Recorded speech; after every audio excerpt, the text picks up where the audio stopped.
Welcome back. Welcome back Whew. to Salt Sauna. Soul. That was, I think, our best. You like that one? I think that might have been our best intro. I'm trying. I've been working on it. Oh, Looking in the mirror. You know, have you been practicing? Pucker lips and everything. Too much. Is that too much? Too much. Too much. All right, I dial it back. Okay. Okay. So we are here today. Yes. Nice sunny summer day. Yes. I'm pinkified. Now who's being too much now? I'm trying to keep up with you.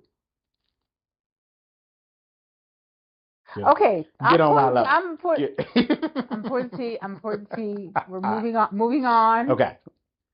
Today we're doing Ancient Calm again. Yes. LT.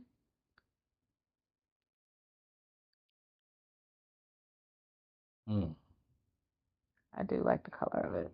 And the scent of it's just like, oh. Cheers. Nice. Now we got that out the way. Ooh, hold on. I got to get one more. Hold on. Okay. Get good to me. Hold on. And you're slurping? Pinky's up. What's this for?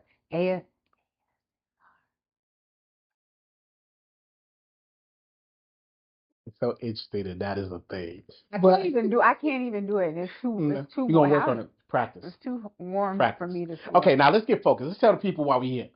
Why are we here? All right. What is today's topic? The healing touch of red light therapy. Red light.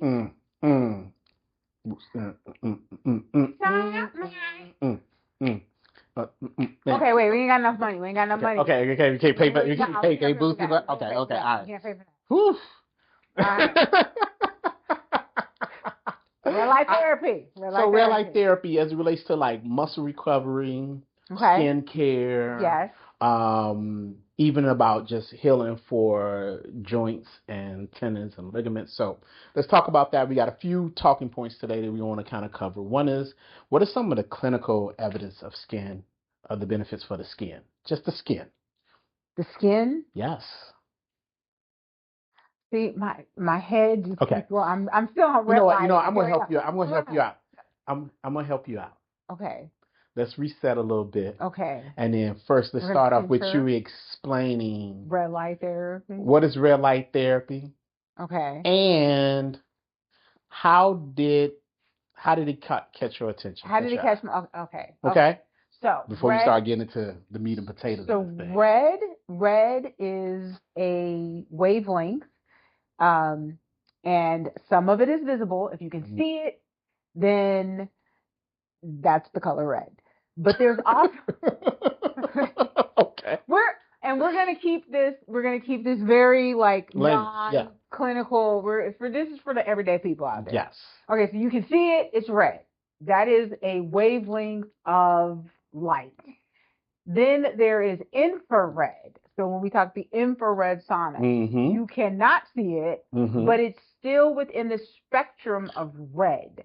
It's just not, we can't see it with our human eyes. So when most people talk about red light therapy, it's usually the visible version of red. Good distinction. Yeah, and there's different red, and then you get into the mid, near, and far of the invisibles, which just means how deep it's penetrating your skin layers.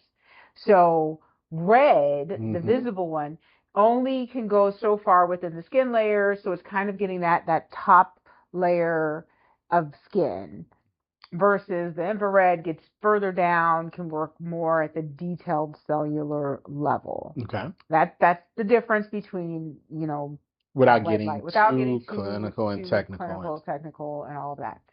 But your other question, how did I get involved or start wanting to do this? Yeah. So I think a lot of people know, my wellness journey started quite a while back. So I think it was 2017 was when I made a concerted effort and said, okay, what can I do to lose weight?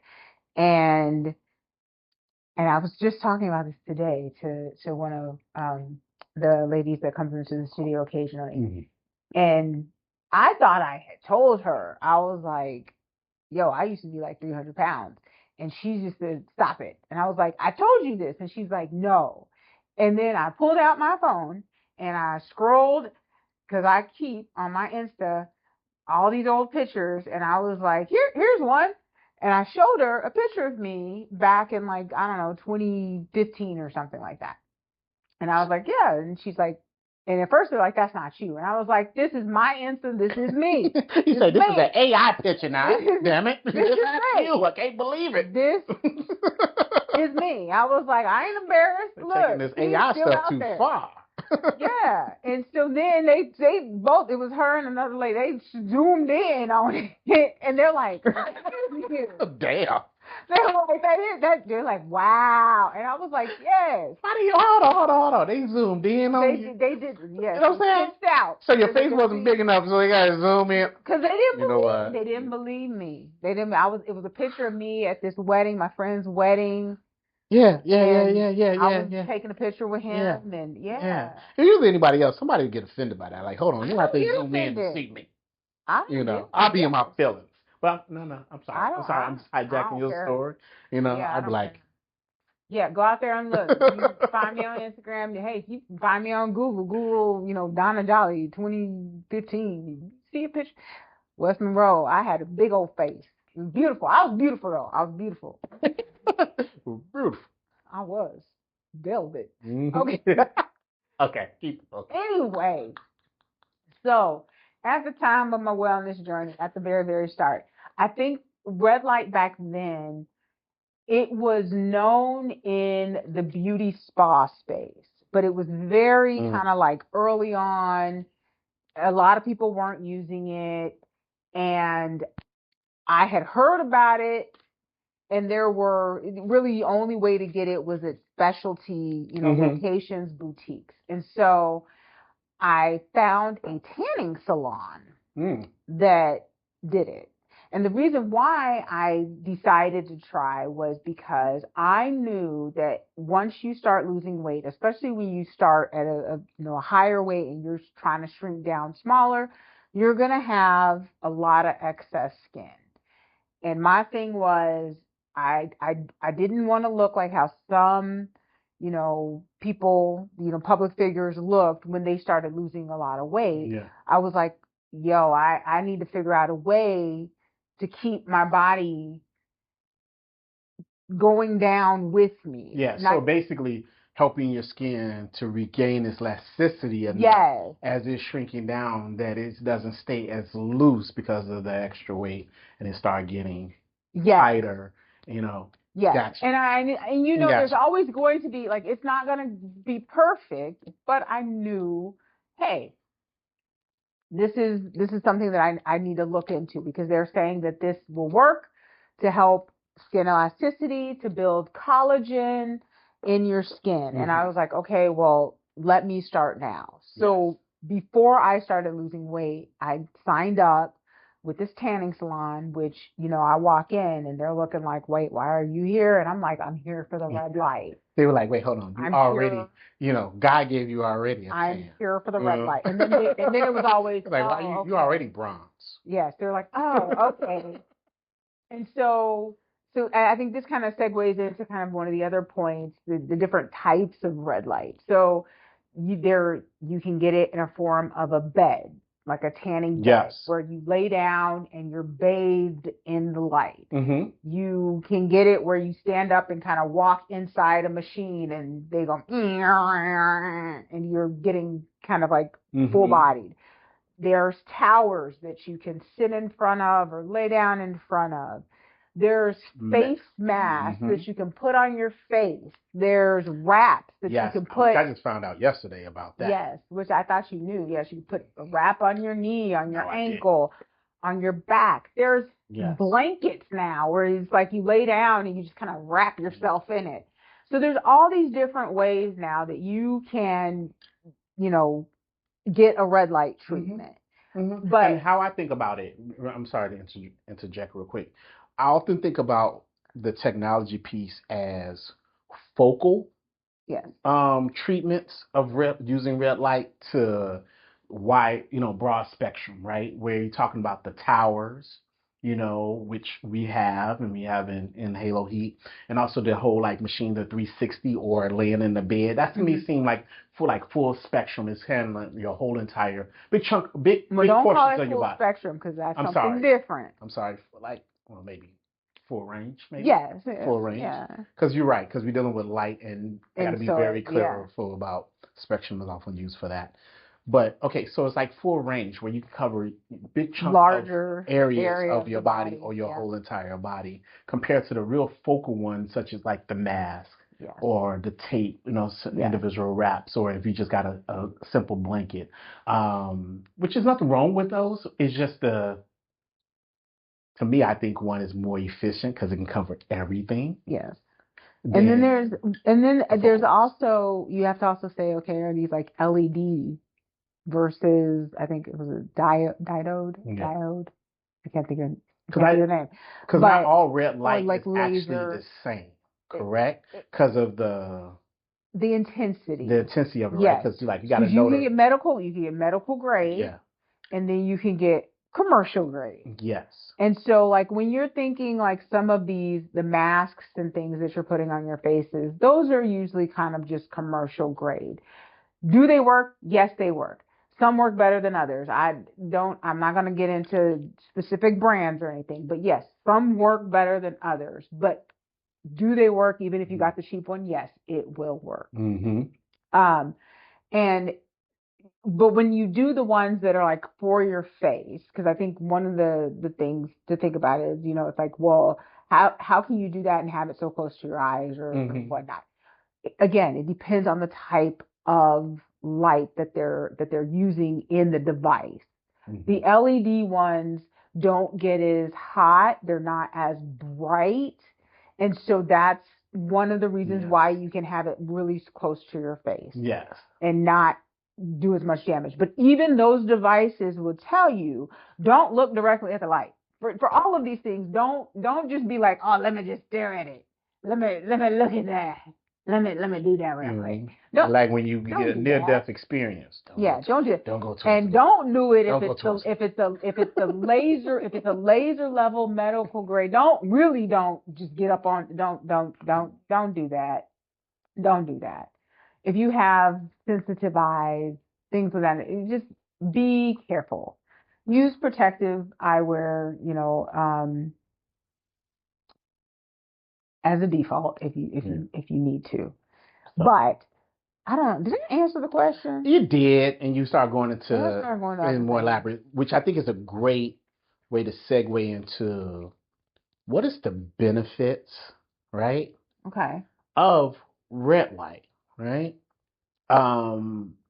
You touched on it slightly when you talk about with the weight loss and then like tightening of the skin. One, you didn't explain how does it, help in that capacity. But it's not just limited to, anti-aging or those type of things with just the skin.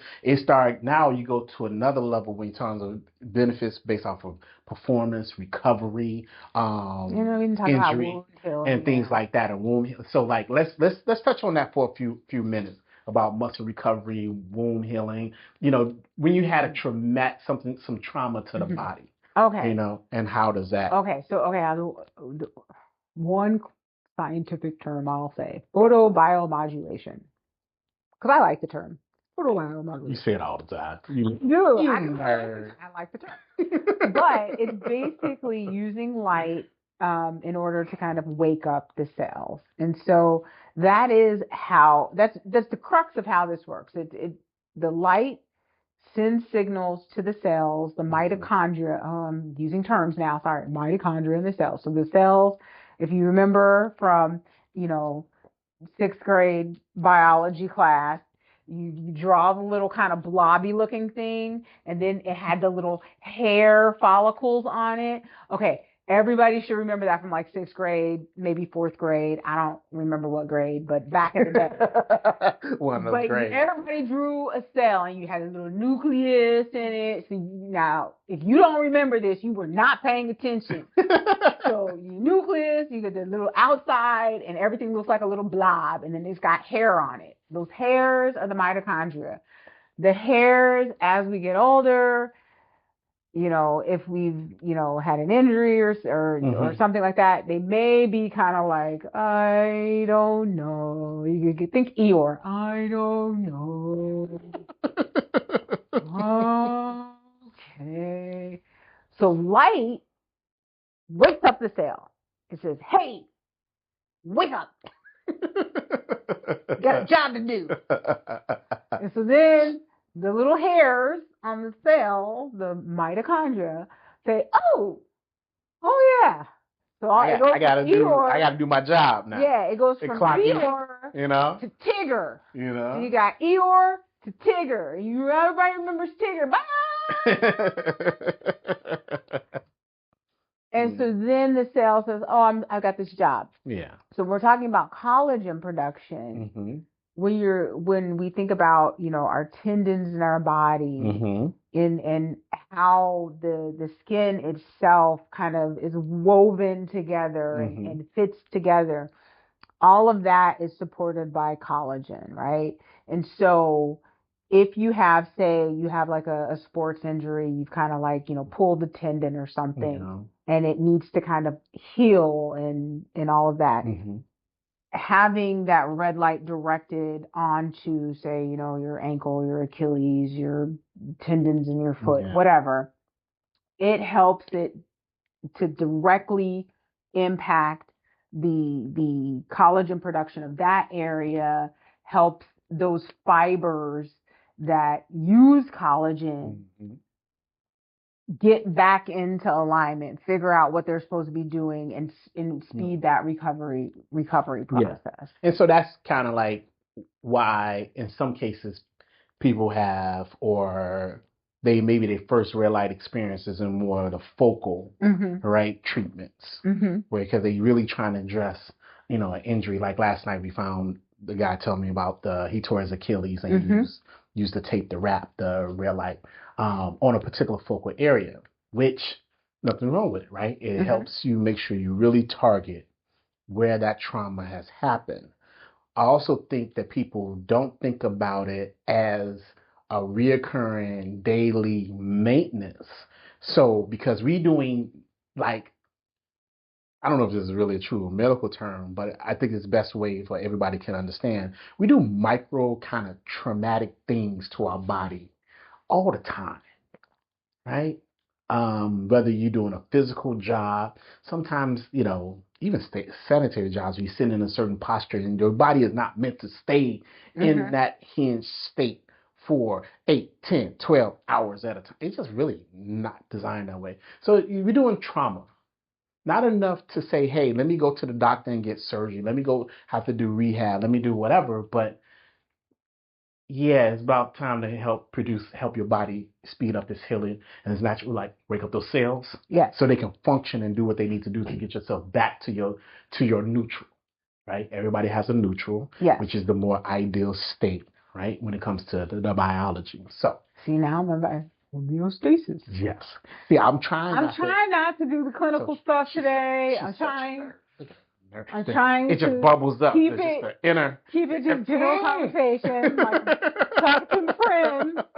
But cool. People should know some clinical though, like because I know we just being silly. I know. So I think that is great. I actually remember I ran into a door frame and whacked my hand. I think I maybe slightly. I think the episodes you're talking about because you do stuff all the time. I control myself like trying to run and then like jump on like the bed through the door frame, and really? I missed. It was like a couple months ago. I totally missed. See, the room, it was like wide open, he does so many things. But I miscalculated the leap. And I landed with my hand, and I smashed it right into the door frame like this. And I think I slightly fractured it because it was. For a long time, yes. You You're had like, go see problems the with doctor. your hand. And so. And he did not go to the doctor. I red lighted. I tried. I iced it. I used therapeutics. I'm not 100%. I'm more like 95% there. But red light did help. Yes. Red light, icing. But if it was fractured, you're supposed to make sure it got set again. I think it was like a hairline. It wasn't nothing where the bone was shipping out of alignment. I still had the articulation and things of that nature. It was just right on top. So you did the if it was broken, I know it was broken. Oh, you would know it unless it was broken. That's okay. I mean, like a real break. You can't talk about me anymore. See, no, wait, no, because we're gonna talk about it. I'm an MD because I'm a graphic designer. I put it at the end of my name. You know what I'm saying? Because when I hurt my foot, you swore up and down. I had to go to the doctor. This tea got me hot. Mm-hmm. You swore up and down. You need to go to the doctor. You need to go there. And I was like, if it's broken, I know it was broken. It ain't broken. We ain't talking about that. But that's the exact same thing you just did. But we ain't talking about that. You lucky I don't even remember this. The actual. See, there you go. That's why you bringing up old stuff. You brought it up. Oh. Anyway. Okay, let's say focus. I'm just saying I use red light to help with my hand. Good. And it's feeling better and better.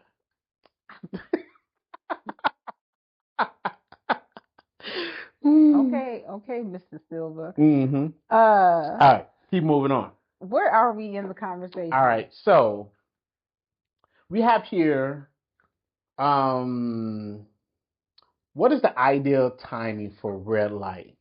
Is it before, during, or after activities to maximize its effectiveness? When should you use it? It depends. It depends on what your goal is. Okay. So generally speaking, if you do it after you work out, it's more of a recovery. If you do it before you work out, then you may be able to have more kind of like cellular activity happening during your workout. Mm-hmm. If you just do it just to do it, then that's more of a maintenance way to think about it. So I think when you think about when you're doing it, it's about what your ultimate goal is. Mm-hmm. So like for me, with just general trying to build my collagen and elastin in order to help during my weight loss process, I would go at random times in the day to go and do my little treatment. Mm-hmm. So I wasn't really necessarily doing it after a workout. But then when I stopped doing it at a tanning salon, and then like I had a Planet Fitness membership for a while, mm-hmm. I would do it after a workout mm-hmm. as part of kind of just like my recovery mm-hmm. process. Now I usually wind up I do it sometimes in the morning. I'll do it while I'm doing yoga, or I'll do it in the evenings right before I go to bed, because it also does help me sleep better. Mm. So I think it's what is the goal that you're trying to achieve, and then based on the goal you're trying to achieve, that's when you should do it. Because I find red light calming and relaxing.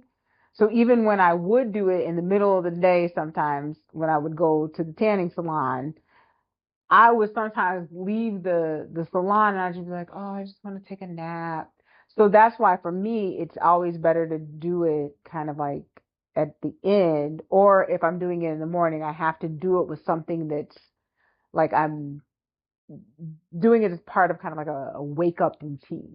Okay. So when I'm doing it with yoga, it's like my body is being active, and it just happens to be doing it in front of a red light tower. Yeah. So you're just trying to be more efficient. Yes. By squeezing in 2 things at once. Yeah. Yes. Layering modalities. That's what I'm talking about. Yeah. On that, let me toast you a little bit. Yes. See.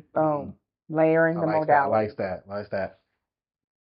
So, but yeah, so I think it really depends on what you're trying to do. Okay. Or what your goal is. Cool. Okay, We kind of touched on. Did we do all the questions? We've done most of our talking points, right? We kind of, dabbled and swim through it all. So this probably a good way to kind of segue over to a couple of our listener questions that we have. Okay. Some of our salty questions. I know, because I wanted to ask the question, and I just realized I was like, wait, we You know what I'm saying? Our salty questions. So, all right. So Jordan, our producer. We have a producer now, guys. We getting fans. I'm famous. No, I'm not really. I'm not. I don't want to be fine. Okay. Really? Don't hate. Jordan. Hey, Phoebe. Okay, I'm done. You guys ready for your question? Yes. I'm going to behave myself. All right, question 1. So in regards to red light and infrared therapy, how long before you saw results? And just wondering if it's a placebo or if it's something I'm going and wasting my time with. Since you had the hand thing.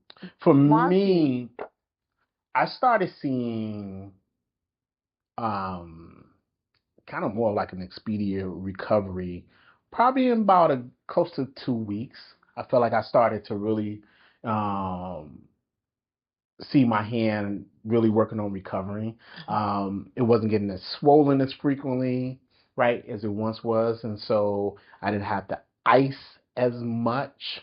The pain and all of that part of the healing process started to subside fairly fast. It's still, because at first it was like even painful to the touch, right? When you start, because really it was the top of this particular knuckle, and then it was also swelling, spanning out to adjacent knuckles. So I immediately started seeing the inflammation reduce out of the least traumatic parts, because I hit my middle finger primarily, and then it's secondarily my index finger and my ring finger. And so the inflammation in my index finger and my ring finger went down a lot, and the only area that kept kind of swelling up was topically on my middle finger. And so it was about that time frame, but just keeping it going, keeping it up. And then I layered the modalities too. I think that's one thing that I didn't lean on just red light alone, right?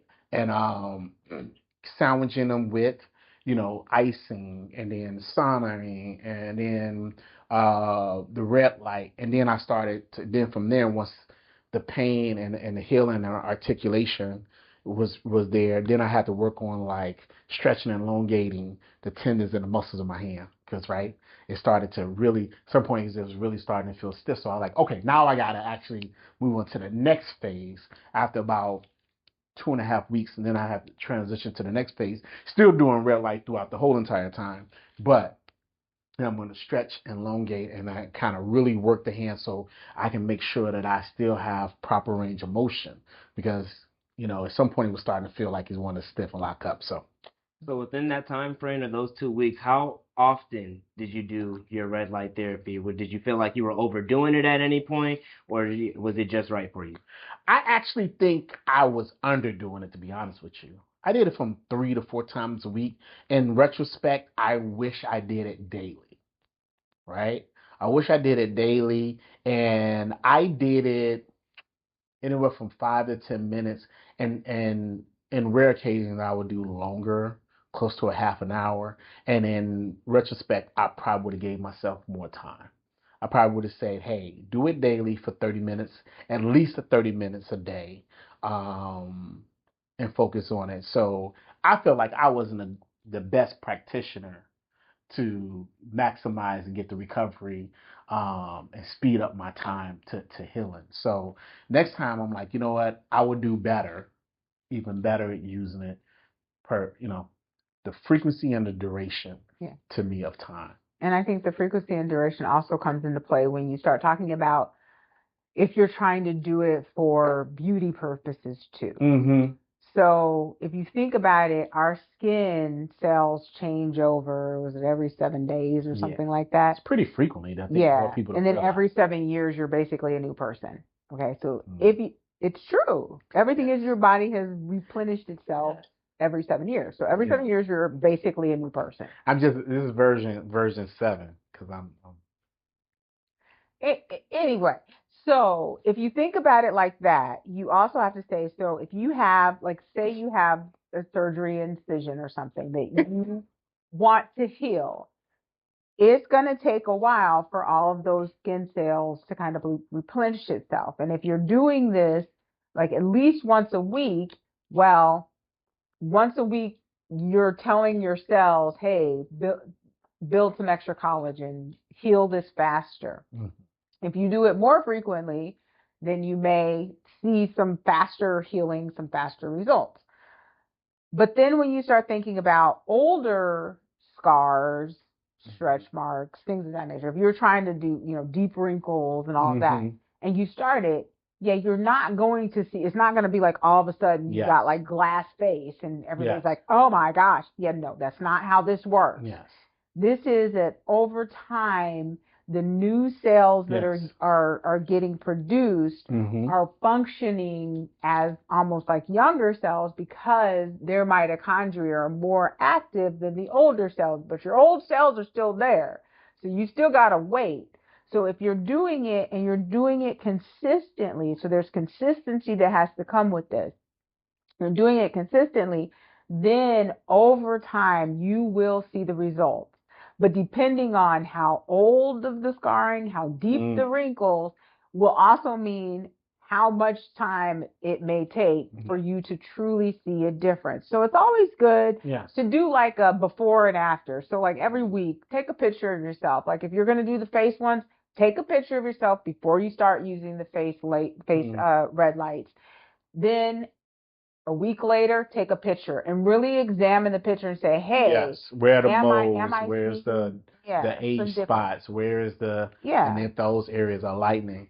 I will say this before we move on to our last question.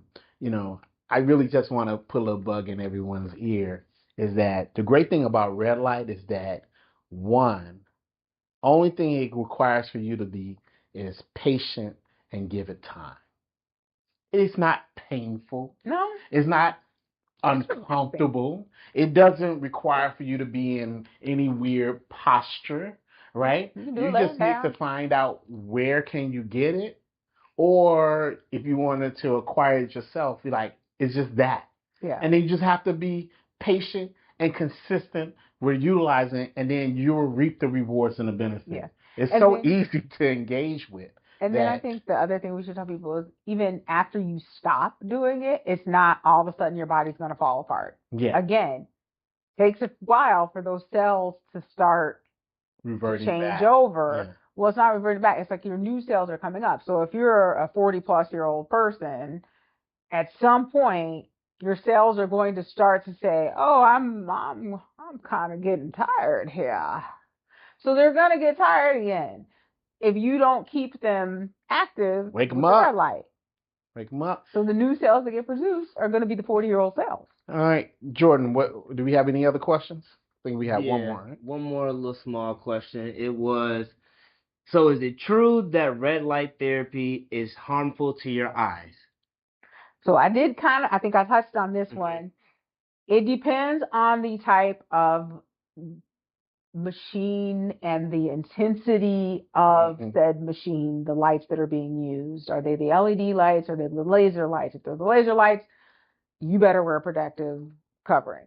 If they're the LED lights, you don't necessarily have to wear protective covering, but it is never ideal to look directly at the lights. They are very, very bright. If you're a person that has sensitive eyes, wear protective covering. If you get dry eyes very easily, wear protective covering. Most places, sometimes they'll just say, hey, if you want to wear the little light that you wear, the goggles that you wear, in the sun booth, you can wear the same ones. You can wear sunglasses. You don't, if you just don't look directly in it. Like for me, most of the ones that we have at the house, at the studio, I don't wear protective covering, but I just don't look directly at them. And I always wear it just because for me, honestly, and I think I may just have getting old sensitive eyes, I'm on version number 7, by the way. Just keep that in mind. So since you're on version number 7, you 49. I'm getting there. I'm getting there. You robbed the cradle. You robbed the cradle, y'all. I'm getting there. I'm a couple of years away from it, but I'm close.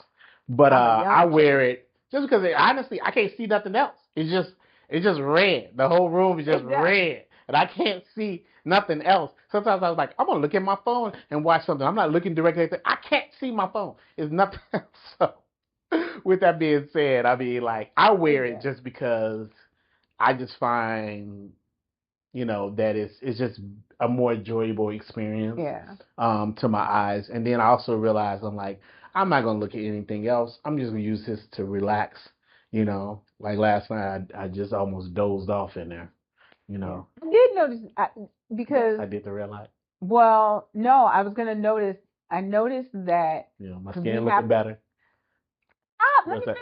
You're messing up my thought. Okay, I'm sorry. I know we have protective goggles in the house, or the sunglasses in the house. And I noticed that there were it looked like a new pair in the booth, and I was like, I didn't put these in there. No, I moved them around from other places. Okay, that's what I thought. Because I was like, where did these come from? I noticed that. I did. But you are right. After the light does go off, everything just has like either a blue tint or a green tint, and you're like, I can't. I can't see anything anyway. So yeah, it is bright. They're bright. Well, I mean, honestly, this has been a fun episode. It was a fun episode. No, I got to play like Tigger and Eeyore. I see. They were my 2 favorite characters from Winnie the Pooh. So, with that being said, how's your tea, ma'am? It's delicious. Another episode down for Salt Sauna Soul.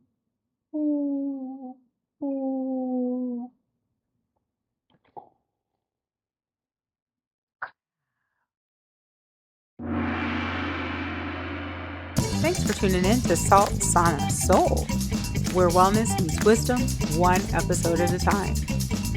If you found today's conversation inspiring, helpful, or just plain soul-soothing, we'd love it if you'd share it with someone who could use a little more calm, clarity, or community in their life.